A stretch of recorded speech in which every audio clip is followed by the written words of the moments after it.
Mantan ada yang CLBK guys.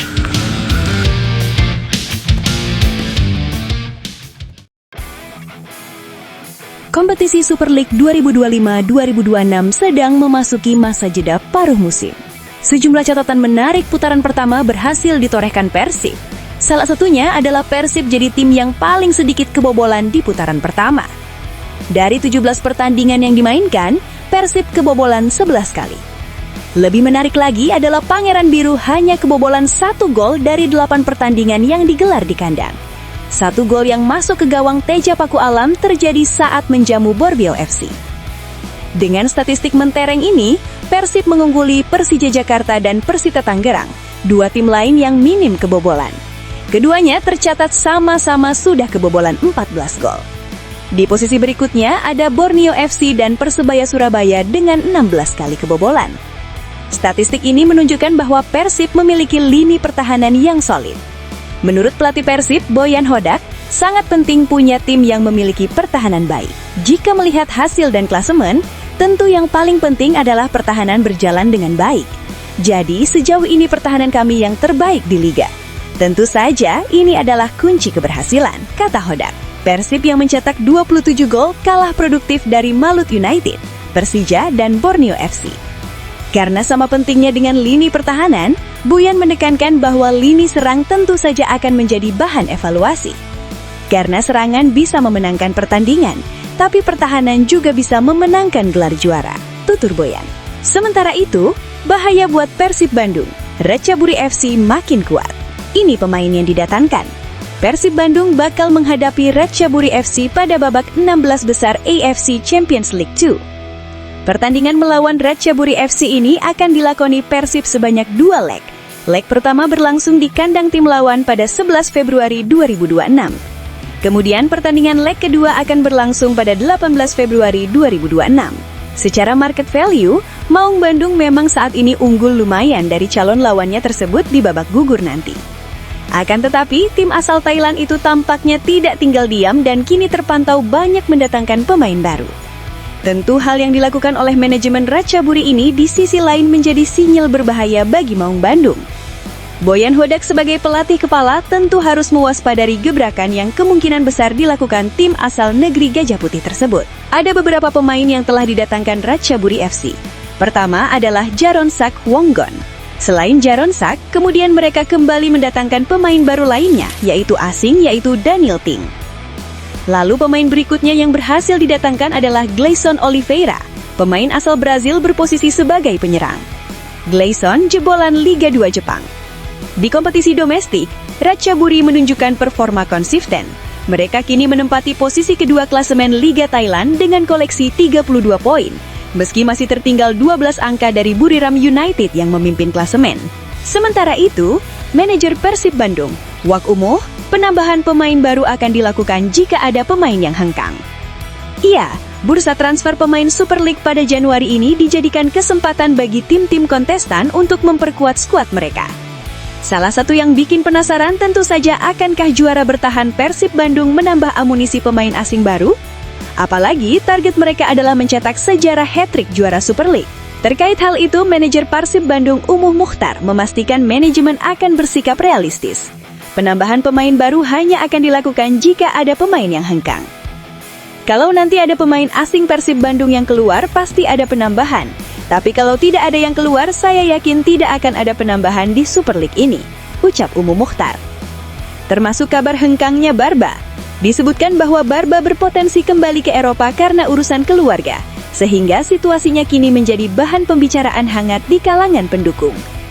Umuh Mukhtar menyampaikan bahwa keputusan melepas William Marsilio telah dipastikan oleh manajemen sehingga perubahan komposisi skuad tak terhindarkan.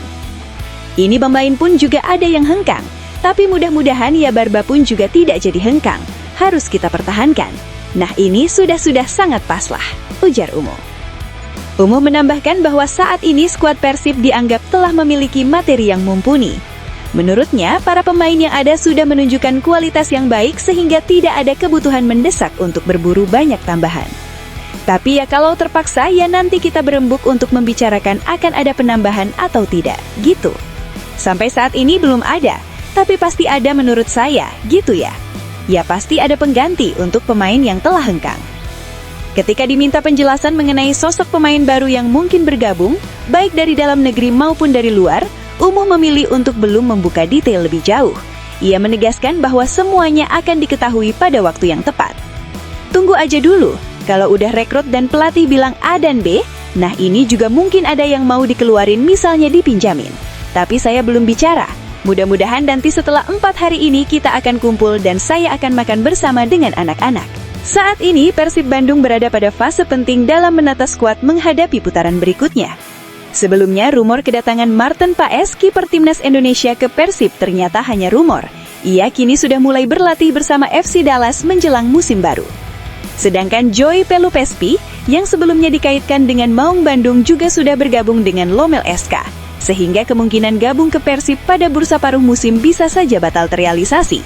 Update transfer Persib lainnya dibocorkan Adam Alis. Bobotoh langsung spontan sebut mantan Persib yaitu Alberto Rodriguez. Mantan ada yang CLBK guys. Baru denger ya. Iya, kembalinya Rodriguez dianggap sebagai kesempatan emas, mengingat Liga India tempat ia bermain bersama Mohan Bagan sedang menghadapi ketidakpastian kompetisi. Rumor ketertarikan Persib terhadap Rodriguez mencuat lewat akun Instagram bola lokal dan data transfer market. Dalam unggahannya, akun tersebut menyebut peluang reuni antara Persib dan Alberto Rodriguez terbuka lebar menyusul situasi Liga India yang belum jelas. Alberto Rodriguez, pemain mantan Persib Bandung yang kini bermain di Liga India bersama Mohan Bagan, kabarnya bakal kembali ke Persib. Hal ini lantaran Liga India tengah terancam bangkrut dan hingga kini kompetisinya juga belum dimulai, tulis akun tersebut. Selanjutnya, nama lainnya yang dikaitkan sebagai pengganti William Marsilio adalah Reno Piscopo. Dia merupakan pemain kewarganegaraan Australia yang menimba ilmu di Akademi Italia bersama Inter Milan. Karirnya banyak dihabiskan di Liga Australia. Ia sempat memperkuat timnas Australia U23, lalu pada 2019 bergabung dengan Wellington Phoenix. Ia berposisi sebagai pemain sayap kiri, tetapi juga bisa beroperasi di posisi sayap kanan dan gelandang serang. Dengan tinggi 170 cm dan dominan kaki kanan, Reno bisa menjadi motor serangan yang baik untuk pasukan Boyan Hodak. Pasalnya saat ini, Persib memang belum memiliki sosok pemain sayap kiri yang benar-benar mumpuni atau murni di posisi tersebut. Saat ini nilai pasar Piscopo masih bisa dijangkau kantong Persib, yaitu 7,8 miliar. Namun, Bobotoh dibuat was-was soal riwayat cederanya, dan terbaru Piscopo baru pulih dari cedera dan kembali bermain. Berita lainnya, kalah dari Persib, Jordi tetap puas dengan permainan Persija. Persija Jakarta harus mengakhiri putaran pertama BRI Super League 2025-2026 dengan menyakitkan. Macan Kemayoran takluk dengan skor tipis 0-1. Kekalahan ini membuat Persija harus merelakan puncak klasemen kepada Persib. Mereka tertahan di peringkat ketiga klasemen sementara dengan 35 poin. Meskipun kalah, Jordi Amat tetap mengapresiasi permainan Persija. Menurutnya, Persija tampil maksimal di laga tersebut. Sayangnya mereka tidak bisa memetik 3 poin. Hasilnya memang menyakitkan, tetapi saya bangga dengan penampilan kami. Kami memberikan segalanya di laga derby, bertanding dengan sepenuh hati dan pantas mendapatkan lebih, ucap Jordi Amat. Lebih lanjut, Jordi yakin Persija akan tampil lebih baik dan berkembang nanti di putaran kedua. Itu terlihat dengan permainan Persija yang berani untuk menyerang ketika bertandang ke Bandung. Pastinya ini terus berkembang dan kami akan kembali lebih kuat. Terima kasih atas dukungan kalian, Jakamania, pungkas Jordi.